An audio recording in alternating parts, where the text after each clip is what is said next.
ফজরে যান নাই, আল্লাহ বলেছে ফেরেশতাদেরকে, থাক, লিখিস না, জোহরে আসবে।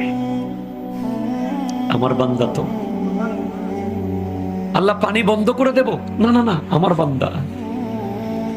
খানা বন্ধ করে দেব? না না না, আমার বান্দা। আমি না গাফফার, আমি আল্লাহ না ক্ষমাকারী। আল্লাহ দোষগুলো দুনিয়াকে দেখাই দেব? না না না, আমি সাত্তার। রহমতের চাদর দিয়ে ঢেকে রেখেছেন। আপনি জান নাই,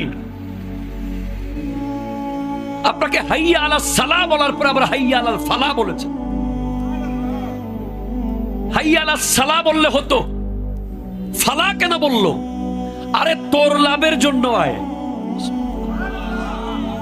আমি আল্লাহকে তুই সিজদা করবি, লাভটা আমার হবে না, তোর হবে।